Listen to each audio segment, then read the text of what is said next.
હળવદ શહેરમાં છેલ્લા એક વર્ષથી મુખ્ય માર્ગના કામમાં વિલંબને લઈને લોકોમાં ભારે રોષ ફેલાયો છે। ખાસ કરીને હળવદ નગરપાલિકા કચેરી સામે જ આવેલા મુખ્ય રસ્તા પર છેલ્લા 2 મહિનાથી રોડ ખોદીને કામ અધૂરું મૂકી દેવામાં આવ્યું છે, જેના કારણે એક બાજુનો રસ્તો સંપૂર્ણપણે બંધ થઈ ગયો છે। પરિણામે ટ્રાફિક જામના દ્રશ્યો સર્જાઈ રહ્યા છે અને સામાન્ય નાગરિકો તેમજ વેપારીઓને ભારે મુશ્કેલીનો સામનો કરવો પડી રહ્યો છે।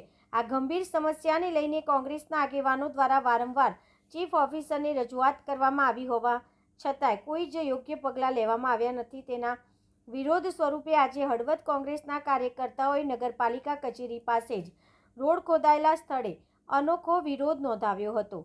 કાર્યકર્તાઓએ રામધૂન બોલાવી શ્રીફળ વધેરી હવન કરી ભગવાનને પ્રાર્થના કરી કે ચીફ ઓફિસર અને સત્તાધીશોને સદબુદ્ધિ આપે અને વહેલી તકે રોડનું કામ પૂર્ણ કરવામાં આવે। કોંગ્રેસ દ્વારા સત્તાધીશોને ચેતવણી આપવામાં આવી છે કે જો આગામી 24 કલાકમાં આ સમસ્યાનું નિરાકરણ નહીં આવે તો હળવદ કોંગ્રેસ દ્વારા ઉગ્ર આંદોલન હાથ ધરવામાં આવશે। બ્યુરો રિપોર્ટ મયુર બાબરિયા। રોજ ભવાની મેડિકલ સામે જે આપ જો જાણો છો છેલ્લા 2 મહિનાથી રોડનું કામ ચાલે છે, ખોદીને મૂકી દીધું, પાણીની લાઈન નીચે લેવાની છે।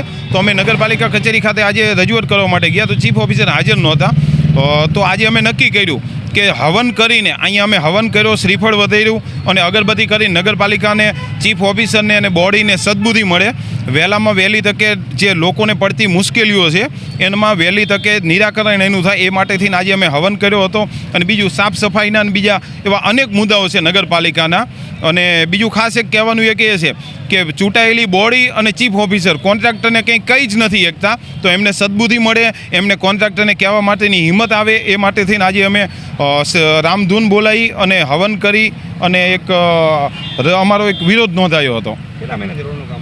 રોડનું 2 મહિનાથી અહીં કામ ચાલુ છે। આપ જુઓ છો કે ટ્રાફિકનો અસંખ્ય જે પ્રોબ્લેમ છે ટ્રાફિકનો, વેપારીઓ પણ બોલવા માટે નથી તૈયાર થતા, જેને તકલીફ પડે છે એ પણ બોલવા માટે નથી તૈયાર થતા। એટલે હવનના માધ્યમથી અમે વેપારી અને પ્રજાને પણ એક જાગૃત કરવા માંગીએ છીએ કે તમે બોલશો નહીં તો આ કહેવાય ને એક પ્રકારની એવી સત્તા છે કે તમે બોલશો નહીં ને તો કોઈ પણ પ્રકારનું તમે 6 મહિના હજી બીજા નીકળશે તો પણ કામ નહીં કરે। એટલે વેપારીઓને પણ કહેવા માંગીએ છીએ કે તમે બહાર નીકળો અને બોલો।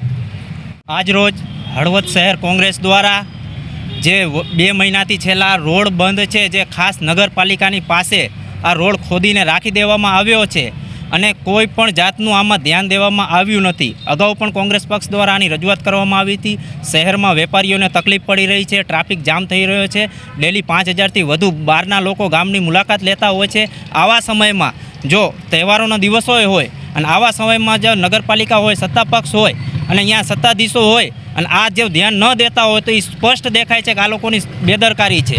આ લોકો તાનાશાહ ચલાવવા માંગતા હોય છે, એ એમનો વિષય છે, પણ ચીફ ઓફિસર છે એ પણ કોઈ જાતના કોઈ સત્તા પક્ષના નેતાઓ હોય કે ચીફ ઓફિસર હોય કોઈ જાતના ફોન ઉપાડતા નથી। એમને જાણે ફોન ન ઉપાડવાની બીમારી પણ થઈ ગઈ છે અને અઠવાડિયામાં 2 દિવસ હળવદ નગરપાલિકામાં હાજર રહે છે અને ગમે ત્યારે કોઈ પણ જાતનું આ કામ હોય, રોડને રસ્તાને લઈને જ્યારે પણ કોઈને રજૂઆત લઈને જવાનું હોય, ખાસ કરીને કોંગ્રેસના કાર્યકર્તાઓને, ત્યારે ચીફ ઓફિસર ક્યારે હાજરી આપતા નથી। કોન્ટ્રાક્ટરોને પૂછીએ છીએ તો બીજા બાના આપવામાં આવે છે। એનો મતલબ એ થયો કે સત્તા પક્ષ અને જે સત્તાધીશો છે એ લોકો ભેગા મળીને લોકોનું શોષણ કરવા માંગે છે, લોકોને સત્તાના જોરે દબાવવા માંગે છે। આવું એક સ્પષ્ટ દેખાડ્યું છે, જેના ભાગરૂપે આજે અમે નગરપાલિકામાં રૂબરૂ પણ ગયેલા હતા ચીફ ઓફિસરની, ત્યારે પણ ગેરહાજરી હતી અને ત્યાર પછી એમને ભગવાન સદબુદ્ધિ આપે તે માટે થઈને અમે રામધૂન બોલાવેલી છે, હવનનો કાર્યક્રમ કરેલો છે અને આવનારા 24 કલાકની અંદર આ લોકો કોઈ પણ જાતનો આના ઉપર કામ ચાલુ નહીં કરે